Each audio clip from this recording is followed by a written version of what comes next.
السلام علیکم. آپ ملاحظہ فرما رہے ہیں وائس آف لیگل رائٹس اور میں ہوں آپ کا ہوسٹ طالب لکھوی ایڈوکیٹ. ناظرین، گزشتہ ایک ولاگ میں ہم نے آپ کو بتایا تھا کہ وہ کون سا طبقہ ہے جو ای او بی آئی، نیشنل بینک اور پی ٹی سی ایل سے بھی کم پینشن لے رہا ہے. اور اس حوالے سے میں نے ایک صاحب کا ذکر کیا تھا اور وہ ہمارے دوست ہیں، شاعری بھی فرماتے رہے ہیں اور یہ پی آئی اے کے امپلائیز ہیں. امپلائیز میں سے ایک ہیں ایکس ورک فورس، آج کل پینشن لے رہے ہیں. اور جب انہوں نے ذکر کیا تو مجھے بہت حیرت ہوئی کہ کوئی ایسا طبقہ بھی ہے جو دوسرے پینشنر سے کم پینشن لے رہا ہے. وہ یہ بتائیں گے آپ کو تفصیل کہ آپ یہ کہاں سے یہ اپوائنٹ ہوئے اور اس کے بعد کہاں سے ریٹائر ہوئے اور اس وقت یہ کتنی پینشن لے رہے ہیں. اور اس حوالے سے میں ایک ہی نشست میں ان سے یہ سوال یاور صاحب سے کر دیتا ہوں کہ جو نجکاری کا ایک عمل ہے، اس میں آپ کیا سمجھتے ہیں کہ جو ورک فورس ہے، ایکس ورک فورس ہے، کیا اسے کوئی فائدہ ملنے کا چانس ہے؟ تو میں دعوت دیتا ہوں جناب یاور عباس نقوی صاحب کو. السلام علیکم. وعلیکم السلام.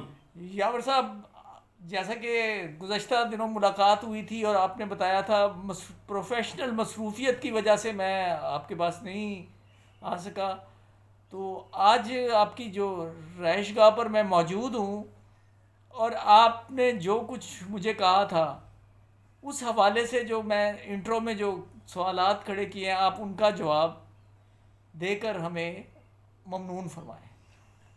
بسم اللہ الرحمن الرحیم. طالب بھائی بہت شکریہ آپ کا کہ آپ آئے. ماشاءاللہ.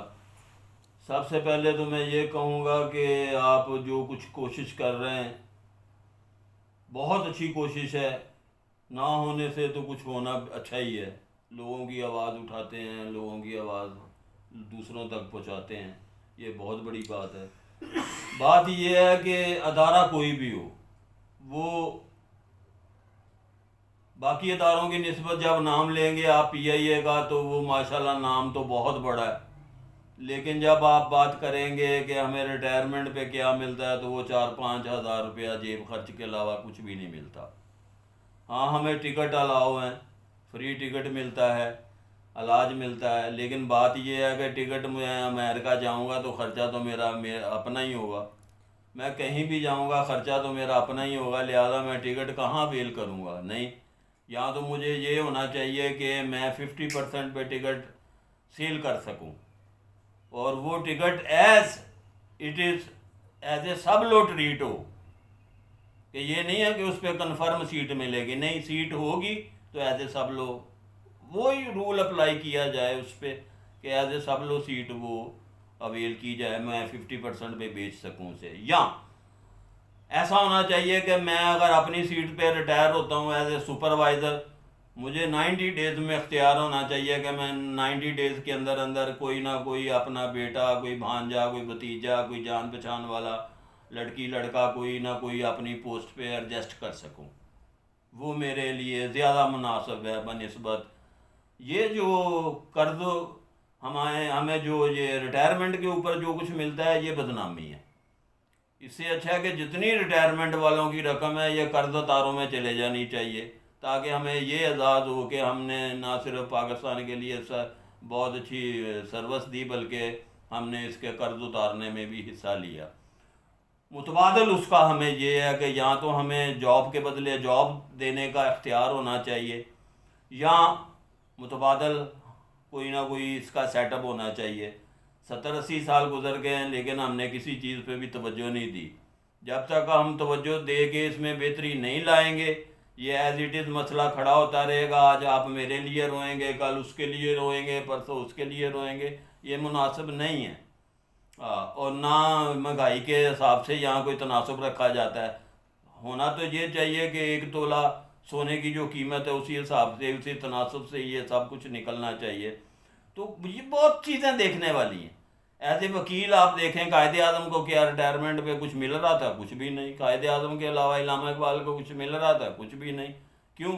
وکیل سروس نہیں کر رہا، وکیل کو نہیں ملنا چاہیے نا، اس کو کوئی پلاٹ دے رہا ہے کہ یہ آپ وکیل صاحب آپ پلاٹ لے لیں؟ نہیں، وہ غریب ضعیف ہی تک. میرے ایک دوست تھے، اللہ جنت نصیب کرے، فوت ہو گئے، اقبال صاحب وکیل تھے، آخری دم تک جب تک ان کو سانس آیا وہ غریب کے لیے فائلیں اٹھا کے پہنچتے ہی رہے عدالت. صاحب ایسے لوگ نہیں ہوتے، انتہائی شریف آدمی، دوسروں کا خیال کرنے والا کہ کوئی نہیں اس نے مجھے پیمنٹ دی ہوئی ہے، نہ ہونے کے برابر ہم اسے فیس دیتے تھے، لیکن وہ بڑے پنچول تھے اس بات پہ. تو گورنمنٹ اسے کیا دیتی ہے؟ کیا کوئی پلاٹ دیتی ہے؟ انہیں نہیں ملنی چاہیے پینشن؟ یہاں کچھ بھی نہیں ہے. ہمیں ایک دفعہ سب ریوائز کرنا پڑے گا ہر چیز کو. پھر اپنے ڈیلی ویجر سسٹم کیا ہے؟ یہی آپ پرائیویٹ کہہ رہے ہیں. پرائیویٹ ہونے پہ سب سے زیادہ خوشی تو مجھے اس بات کی ہوگی کہ کم از کم امپلائیز تو ایک ہو جائیں گے. ایک 90,000 لے رہا ہے، ایک 15,000 لے رہا ہے، کام کر رہا ہے. 90,000 والا نہیں کر رہا ہے، 15,000 والا کام کر رہا ہے. یہ سسٹم تو ختم ہوگا. سراسر اسلام کے خلاف ہے یہ. تو ہم دن بدن پستی کی طرف جا رہے ہیں. کوئی اس پہ اوپر ڈبیٹ ہونی چاہیے، بڑے بڑے فورم کے اوپر بات اٹھانی چاہیے. یہ ریٹائرمنٹ کا مسئلہ یہ بھیک ہے. میرے بعد میری وائف ہے، وہ ترس جاتی ہے. کبھی میں کہہ رہا ہوں فوجی کی ریٹائرمنٹ کے، میں گیا ایک جگہ تو میری ایک عورت نے کہا کہ بھائی آپ کی مہربانی، آپ لاہور میں ہوتے ہیں، میرا بیٹا فوجی ہے، اس کی وہ نہیں مل رہی پینشن، پلیز آپ میرے لیے کچھ کر دیں. جہاں فوجی کا یہ عالم ہو وہاں آپ کو اور مجھے کون پوچھے گا؟ تو پلیز میری ریکویسٹ یہ ہے کہ ایک دفعہ ان تمام معاملات کو بیٹھ کے اثر نو جائزہ لیا جائے کہ بہتر کیا ہمارے لیے. ضروری نہیں ہے کہ جو انگریز کر گیا وہی ہم انگریز کے ساتھ مقابلہ کر ہی نہیں سکتے. وہ رحم دل ہے، ہم رحم دل نہیں ہیں. وہ جانوروں کے لیے بھی رحم دل ہیں، ہم ان کے لیے رحم دل بھی نہیں ہیں. ہم سے ہندو اچھا ہے، سکھ اچھا ہے، کرسچن اچھا ہے، یہودی اچھا ہے، ہم بڑے ظالم آدمی ہیں. وہ مجھے لاسٹ پہ بات ختم کرنے سے پہلے شارٹ ایک بات یاد آ گئی کہ وہ 2-3 بچے تھے تو اس کے بچے بھوکے تھے، عورت کو کوئی کھانے کے لیے نہیں دے رہا تھا. ایک بچہ دیوار پہ چڑھا، اوپر سے گرا اور گردن ٹوٹی، وہ مر گیا. اس پورے محلے والوں نے کھانا دے دیا. تو وہ دوسرے دن دوسرے بھائی کو سب دیکھ رہے تھے. کیا دیکھ رہے تھے؟ کہ کاش کہ یہ بھائی بھی آج دیوار پہ چڑھے اور گرے، کھانا تو آئے، پیٹ کی آگ تو بجھے. ہم اس وقت کسی کے اوپر رحم ہی نہیں کھاتے جب تک ہمیں پتہ نہ چلے کہ ہمارے لیے کوئی کیمرہ لگ جائے گا. آج تو دور بھی کیمرے والا آ گیا. خدا کا نام ہے، اثر نو ہمیں جائزہ لینا پڑے گا، ہمیں رحم دل بننا پڑے گا. اس کے ساتھ میں آپ سے اجازت چاہتا ہوں. اللہ حافظ. یاور صاحب بہت بہت شکریہ. ناظرین آپ نے یہ گفتگو سنی، اگرچہ ان کے تمام جو کہی گئی باتوں سے میں کلیتاً متفق نہیں ہوں، کچھ باتیں انہوں نے کی بھی ہیں. آپ کی تجاویز اس حوالے سے جو ہے وہ رہیں گی. لیکن ایک سوال میں ضرور کرنا چاہوں گا یاور صاحب سے کہ جو پریویس ہم نے تجربہ دیکھا ہے مختلف ڈپارٹمنٹس کا، جس میں پی ٹی سی ایل بھی ہے اور یہ جو ٹرانسپورٹ کا محکمہ پنجاب کا تھا، پرائیویٹائزیشن کے بعد وہ ملازمین جو ہیں وہ حقیقت طور پر رول گئے. میرا یہ خیال ہے کہ اگر ایک مرتبہ ہی آپ ملک کے جو بڑے بڑے ادارے بیچ دیں گے تو وہ سونے کی جو مرغی کو ذبح کرنے کے مترادف ہوگا. کیا ایسا نہیں ہونا چاہیے کہ ہم ان اداروں کو جو جن کے بارے میں پرائیویٹائزیشن، اسٹیل مل یا پی آئی اے وغیرہ، فرسٹ وومن بینک وغیرہ، ان کے لیے ہم کوشش کریں کہ انہیں اپنے وسائل سے کسی نہ کسی طرح اثر نو بحال کریں. آپ کیا کہتے ہیں؟ نہیں، یہ ان ٹرینڈ لوگوں کو ہم جب چوز کرتے ہیں تو یہ اس کا ہمارے پاس یہ کرتا ترتا سامنے آتا ہے.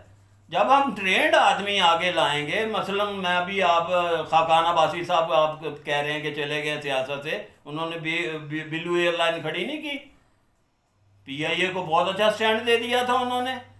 ایسے ہمیں اسمبلی لانے کا مقصد کیا ہے؟ اسمبلی میں قانون نہیں بنتے. دیکھا کوئی اسمبلی قانون بناتی ہو؟